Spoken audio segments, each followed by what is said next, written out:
So, would you say the universe is dependent or independent? I'd say dependent. Perfect. And that's logical. You know why? Because the universe is composed of galaxies, and we have billions of galaxies. Now, so we say the question, Sister Antia? Did I get it right? Yeah. Okay, good. I'm really bad with names. I always forget. But my kid's name I remember. Don't worry. Otherwise, my wife will kill me. So, Sister Antia, the question I'll ask is the following. What does the universe depend on? Well, you're probably trying to say the creator, someone who's... I would say that because I'm religious. Okay. Yeah. Now. But does this mean you're contradicting the Big Bang Theory, or does it just mean someone created the Big Bang Theory? Okay, good. So the Big Bang is a singular point where it all blew up. So the reason they believe in the Big Bang is because they look at the stars and they realize the stars are moving away from each other, which they say if we reverse it, it means there was a singular point. What we say is the following. We say that that singular point was something. So therefore, we say that you cannot have an infinite regress of dependent things. Therefore, something must have created it. The reason we say that is because the universe is dependent.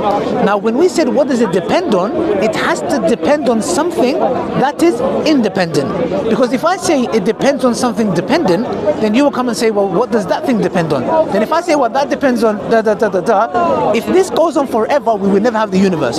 That's the reason why, Sister Antia, we say the universe is dependent on something that is independent, that is necessary. Why? Because it all stops there. Yeah? So now you might come and say, okay, Ali, no problem. There is some kind of a power, but how can you prove to me it's Allah? Am I correct? Yeah. Okay, I'm not reading your mind. I'm just, yeah, good. Now, this is where we go, Sister Antia, from deism to theism. Why? Because deists, they believe there's some kind of a power, whatever. Now, what I would say is the following. If the universe is dependent on the independent thing, that means it was willed. It has the power of will to will the universe. So good. So we're going to give it now attributes. So this high power has the power of willing. Good. Number two, would you accept that we have information in the universe? Our DNA, the way the molecules work, etc. Then he has to be the all-knowing, because he's the source of it. Good. Do we have power in the universe? He has to be the all-powerful. Do we have a situation in the universe where things don't make sense to us? For example, why does a baby have cancer? Good. So now, in this instance, if he's the all-knowing, he has to also be the all-wise, because I want to ask a question. Are you killing that baby out of evilness? We don't believe God is evil. So there must be a bigger reason of wisdom why certain things are happening we don't understand. The reason I gave you these attributes is because we are now making God personal. Instead of a power there, I don't know what it's about.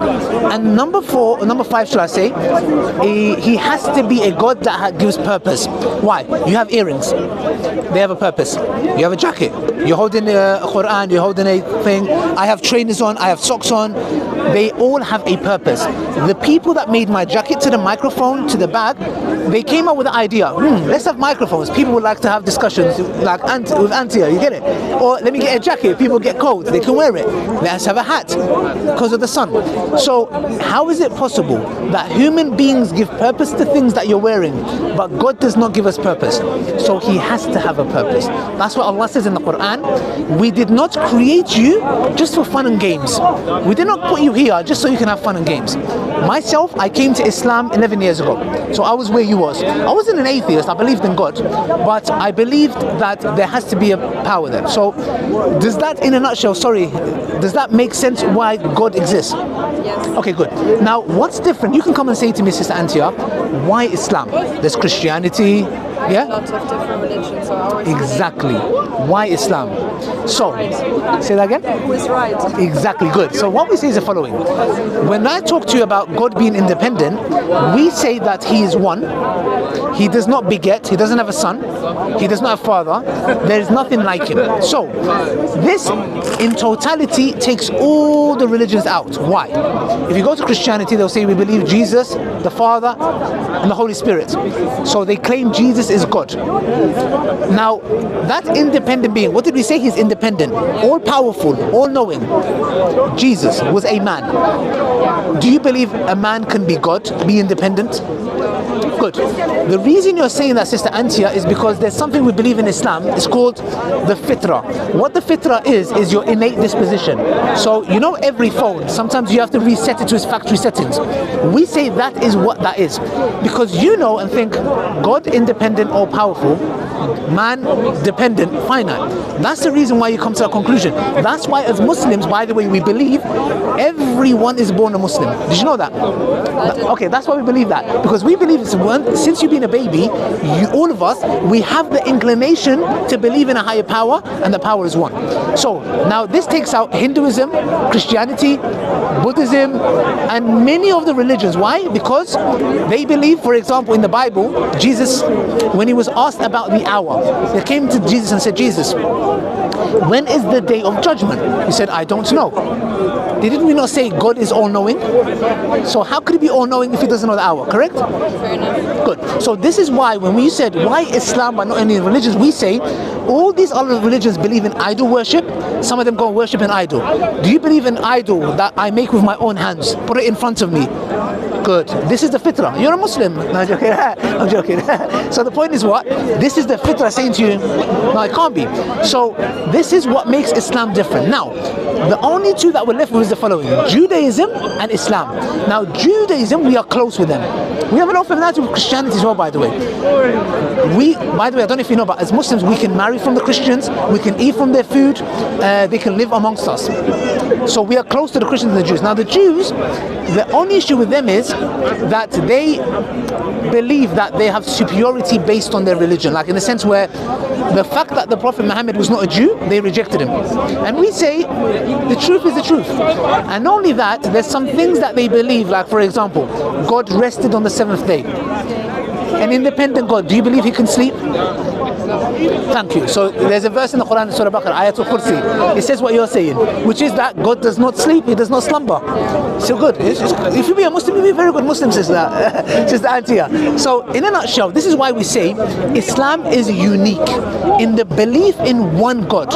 You know why? Because when we worship God, sister, we don't go to like the priest and confess my sins. We go to God. It's a direct relationship you have. Yeah. This makes sense. Yeah. So in a nutshell, that's what Islam is. But yeah, do you have any other questions about Islam? Like anything? Maybe about the role of woman in Islam. Okay, so perfect. I've seen some wear hijab, some don't. Yeah. So what's like the right thing to do? Perfect. So the question you're asking is, you've come across Muslims, some of them sisters who wear the hijab, some don't.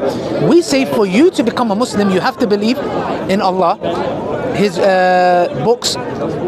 Oh, sorry. It's telling me I'm moving about too much. Sorry. So you can stay steady. It's just me. I'll keep moving. Yeah. So number one, you believe in God. You believe the Quran is the final message. You believe the Prophet Muhammad is the final prophet, and you have to believe in angels, the books, the prophets, the Day of Judgment, etc. So once you accepted that, you're a Muslim. So for example, if you said, I want to become a Muslim, you can be a Muslim and not wear the hijab. Is it a sin?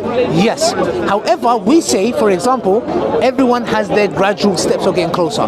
All of us have things that we are working on. Do you get what I'm trying to say? So to us, you can be a Muslim without wearing the hijab. If that's stopping you, by the way. I'm just saying if it's stopping you. So what we say is though, everyone has their gradual progress. If you say, you know what, I would want to one day, it's totally up to you. But the point of the hijab is why, my dear sister Antia, is because in Islam sees a woman in a high regard. In the Western world has dropped a woman to a sexual object. Islam says no, a woman has more to offer.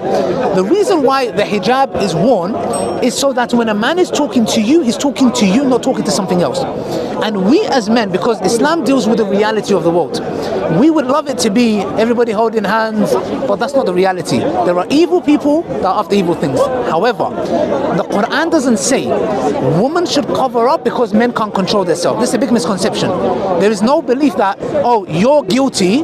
We don't have this concept. That, for example, in Christianity, they believe the reason why the women have pain in birth is because of what Eve caused Adam to eat from the tree.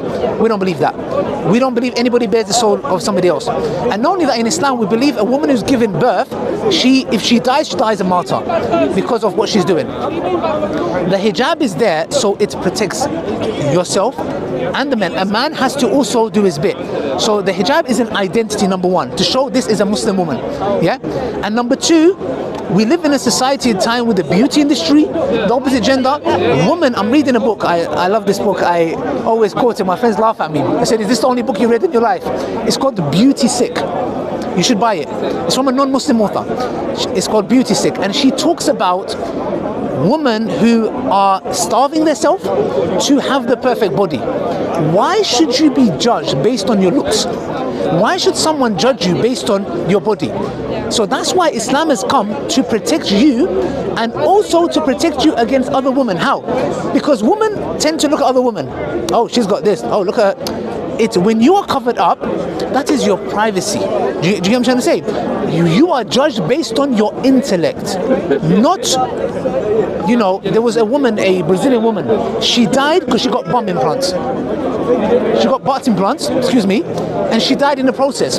There are millions of women around the world who are made to feel ugly, who are made to feel so. Islam says no, you have a soul. You are a human being. You have so much, excuse me, you have so much to offer than your looks and your beauty. So Islam says you should not be judged based on your appearance. So when a woman covers up, when she wears the abaya and she wears the hijab, etc., men, obviously you see as well, because men are visual creatures as well, it's so also that men do not fall in love the wrong way. Because a man can fall in love the wrong way, you know, we are men, yeah. What happens is, they give the woman false promises. They see a woman, they just like her, this lust, it's not love. So what do? They come and abuse that woman.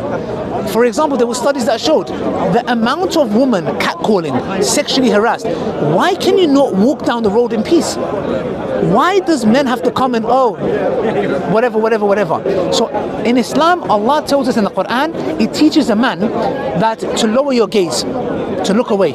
Obviously, because I'm talking to you, I'm trying to obviously, I don't want to be rude and be like, you know, here, looking here. Usually in my religion, it teaches me that I should lower my gaze. Do you get what I'm trying to say? Why? Because Allah is teaching me, do not look at a woman in a sexual objectified way. So that's why as Muslim men, we are told, I was actually standing with one guy there.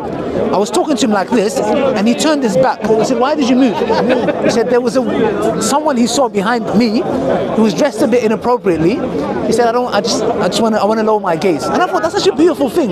If we taught our sons and our men that, listen, don't look at women in a sexual objective way. And by the way, not if she's dressed up in a bikini, even if she's wearing a hijab, don't look at her in that way.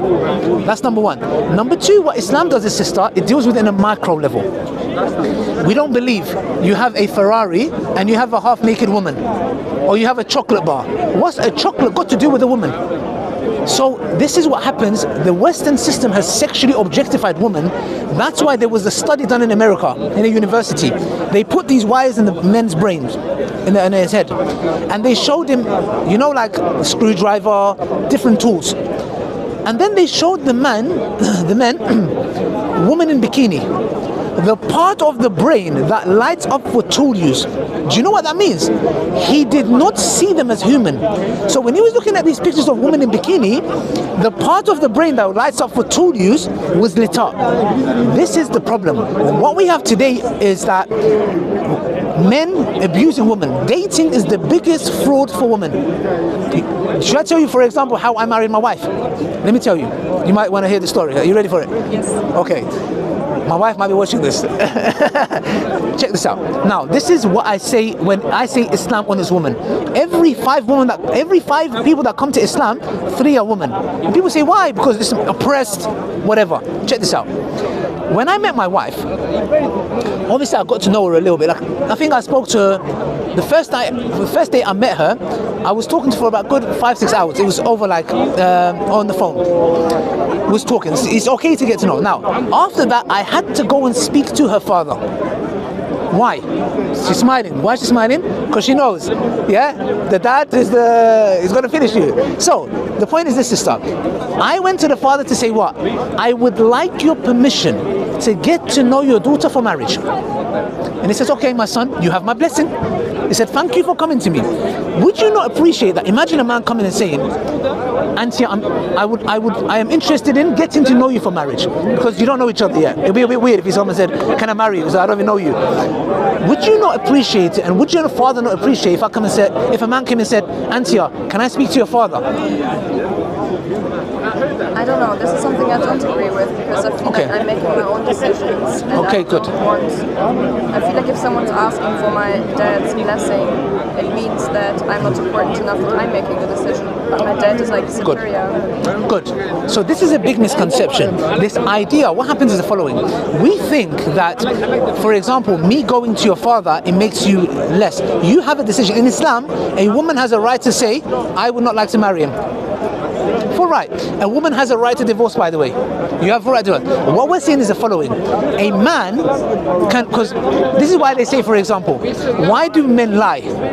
Yeah? Okay. Why do men lie? Okay. Because, for example, we are visual creatures. Okay. The reason why women wear makeup and the reason why men lie is because men fall for what they see and women fall for what they hear. Okay. So now what we're saying is a man could have power over you easily. He can you can meet him on the first day, lovely guy, etc. No harm.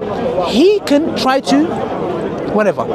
And he has that power over you. Well, you would agree that a man is stronger than a woman. It's a biological fact. Now, Islam says prevention is better than cure. So Islam says we don't deal with go, try, let's see, cut it from the roots. Not drink alcohol, then we'll take you to rehab. Go do no. Don't go there. Don't watch pornography. Don't do this stuff. So Islam acknowledges reality. Now in the real world, I agree with you.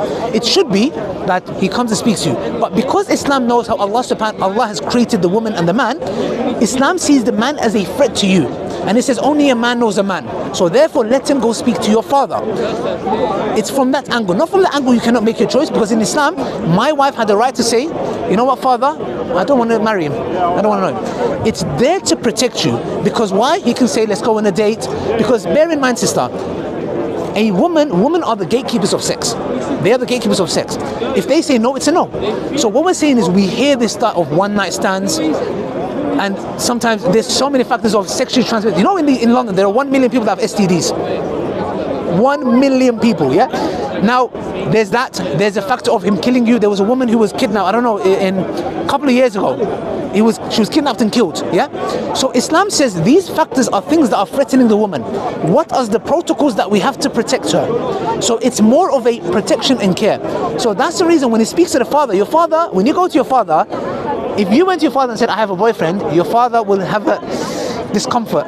And he's smiling. Why? Because a man knows a man. He's like, okay, is this guy... I'm sorry, I can't help it, man. I can't stand in one place. Okay, I'm going to try my best. Why, sister? Because your father knows himself. He's like, I'm a man. That's what we say to our sisters. Listen, I'm a man. And sometimes when I speak to my wife, she's like, listen, I'm a woman. I know how women think. I'm like, okay, I trust you. So, your father knows a man. So if a man goes to your father, he can suss him out. Because otherwise, in your dad's mind, he's worried. Argument's sake, if you may have had boyfriends in your life. Probably somebody that you was with. You probably had boyfriends in your life? Or somebody you was getting to know? Right now. Not now, not before. Yes. Okay. Your dad will be worried, calling. Yeah. Are you okay? Yeah. Yeah? Yes. Okay, good. He will check up on you? Yes. Why? To make sure I'm okay and safe and comfortable. Good. Do you think your boyfriend that you had before, do you think the mother is ringing him and saying, hello, are you okay? Is she why? Because they know he has the power. He's good. But if I have 3 daughters. I know the dangers and the threats that face them. If I had the son, oh man, don't come at night, okay? Because you have the ability to fight. Do you get what I'm trying to say? Obviously, there are some women who are MMA fighters. That's exceptions to the rule. The point is what? It's because your dad cares about you. And if your dad had the power, your dad would say what to you? Listen. And for example, let's say you had a bad breakup. Your dad will come and say to you, the next person, let me talk to him. That's protocol number 1, by the way. This is how Islam protects women. Number 1, speak to the father. Why? Now the man is thinking, speak to the father. I don't want marriage, I just want to mess around. I'm not speaking to your father. Oh, now you know what he's about. Do you see now? Now do you agree? Okay, good. So now, that's protocol number 1. It's not finished yet. Oh my gosh, sister, this is the beginning. Do you know what I had to do? That's protocol number 1. I had to speak to the father. Then after I spoke to the father, now I'm getting to know my wife for marriage before. Then he will send a chaperone, either her sister or somebody who, when we're getting to know each other, who's there keeping an eye. Got eyes on you. What should you got? Okay, they'll kill you. Now, we will go on to, I don't want to call it dates because it has a bad connotation, but getting to know her. So we will sometimes go out to eat, we'll go for a walk. Somebody that is there, that's just with us. They don't need to be there. Like if we're in the restaurant, not there, I'll say, yeah, go sit on the other table. I want to ask some questions. You get what I'm trying to say? That's number 2. So when we're getting to know each other, why? Because a man can say, you know what? Yeah, let me drop you home. He might have bad intentions. He might put something in your drink. So why? You have the third person there, keeping an eye on both of you. Because the Prophet Muhammad, peace be upon him, said, when a man and a woman is alone, the third is Satan. Because that's how we're created. You get what I'm trying to say? It's like fire and petrol. Boom, explosion. So, protocol number 2. Number 3, do you know what I had to do? Dowry. Do you know dowry? Yes. My wife, she gave me installment plan. Literal installment plan, yeah? She's laughing. Installment plan. Why? She asked for a specific, and I said, you know what? I have to work a bit hard. I have to do some night shifts or that, yeah? But, alhamdulillah, my intentions were what? Marriage. If I was not interested in marriage, if my intentions were to sleep around, I don't want to meet your dad. I don't want a chaperone. And you're asking me for this much money. What? Get out of here, bro. Forgive me for saying this, but they can go to some woman who's whatever, for whatever, yeah? If the man's intention is that. I had no problem. You know why? Because I said, I want to marry you. I'm happy with you. The third protocol is what? I had to pay the mahr. And obviously she asked for some gold. I was in a bit of debt, but I'm joking. The point is this. I had to pay her that. You know why? That is her security. If me and her divorce, she has that money to rely on. Islam, does that make sense? Yeah, makes sense. Okay, sister, I think we're going to accept Islam today. I'm joking. Inshallah. So, the third thing is what? It's her security. Because now, if that's not there, also she can go back to her father's house. Her father will look after her. My duty is not to look after my wife. It's my daughter and my mum.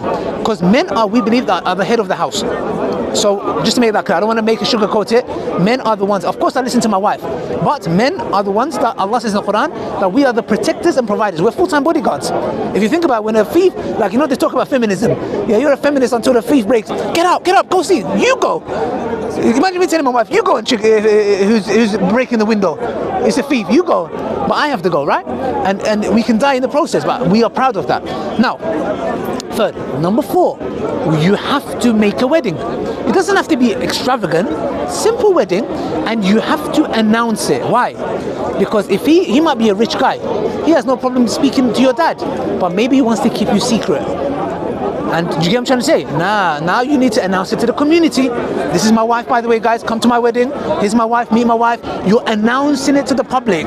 So if you do something wrong, the community will take you to account. Why are you treating her? We came to your wedding. Why are you treating her like that? Number 4. Now, it doesn't even finish here. They told you about women oppressed, yeah? You're probably thinking, I need to be a Muslim.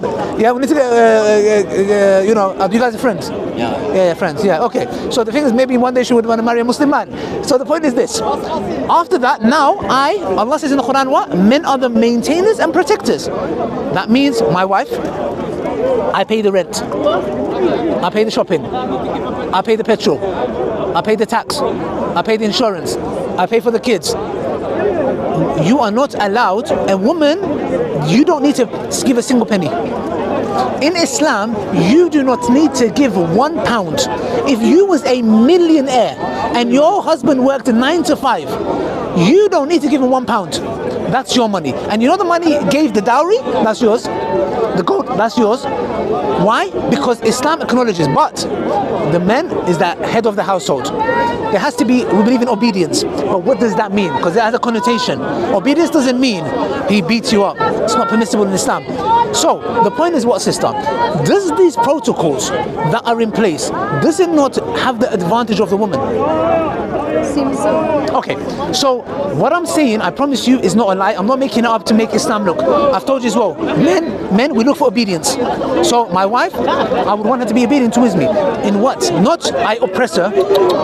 But, for example, Allah has protocols in place. When you get into a dispute, the Quran is such a beautiful thing. It tells you how to manage your disputes.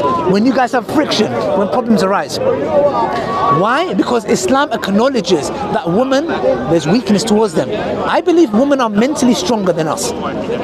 We men, we're physically stronger, but you guys are mentally stronger. You speak more, you can cry. I can't cry to my friend, my wife did that. Say, shut up, get up, be a man. But as women, you guys express yourself, you can cry. So the point is this, sister, these things are all set in place for us men to appreciate that. Now I'm asking you a question. If every man done this, would there any be a situation where a woman is heartbroken because she was used for intimacy and left? Never. This is the point here, sister. If every woman, that's why I say women are the gatekeepers of sex. If every woman said, no, I'm not dating you. Yeah, why? Because when you go to when you go to get a Bugatti, you know Bugatti, a car Bugatti, do you know you can't be just rich? It's not a matter of being rich. Who are you?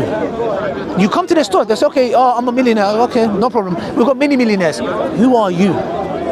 Because our car, you might be someone who's an idiot, who gives us a bad reputation, yeah?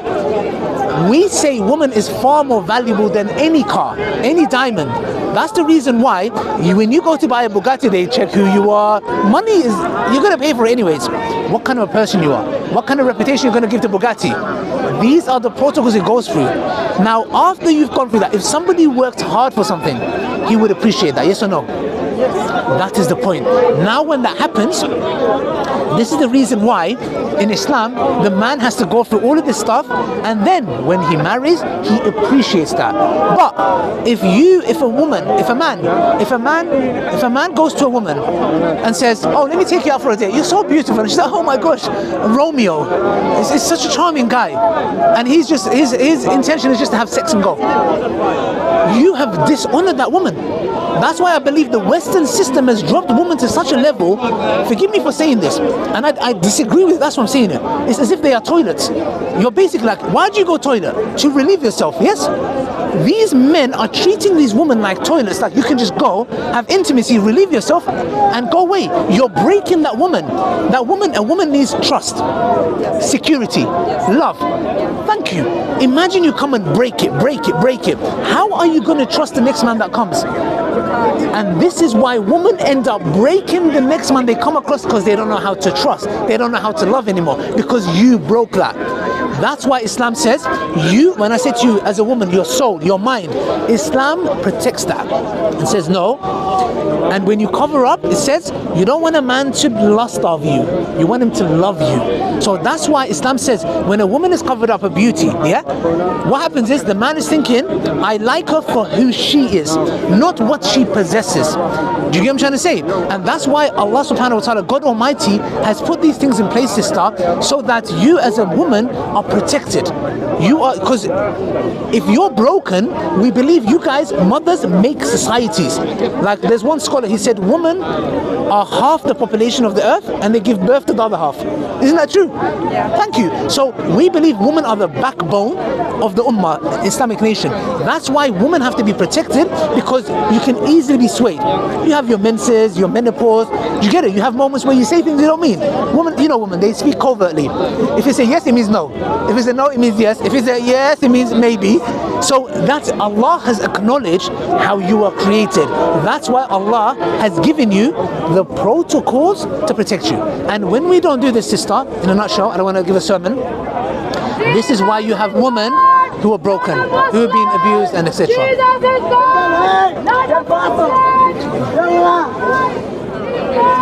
Sorry, this place is a bit of a mental house, by the way. I'm the caretaker here.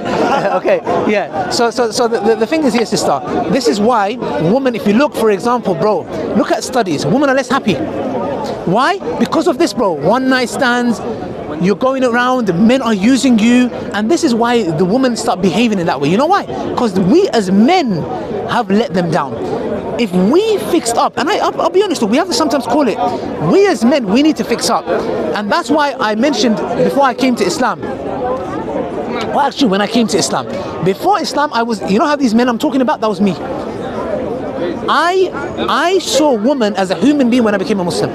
Before that, I did not see them as human because my society made me like that. When I became a Muslim, that is when I was like, oh my gosh. And I repented and I changed my ways. And this is the reason why I talk about this. Why? Because Islam has come to honor women. And that's why answering your question of the hijab. Thank you so much. Thank you. Thank you. May Allah bless you. Any other questions? I think I'm... No problem. If you have any other questions, sister, we're here. You go to Quran.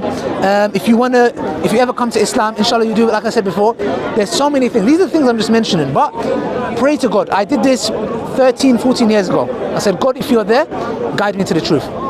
And yeah, hopefully I'll leave that with you, sister. May Allah bless you, inshallah. And if there's anything you have, we're here every Sunday. Thank you, sister. Sister Antia, take care. Look after yourself, inshallah. Barakah, look after you, inshallah. And may Allah bless you. Take care, sister Antia. Take care. Assalamu alaikum. Wa alaikum salam wa rahmatullahi.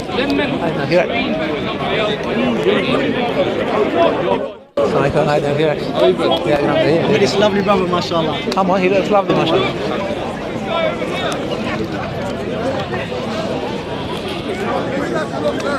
Oh, it's good discussion, bro. Really, bro, phenomenal.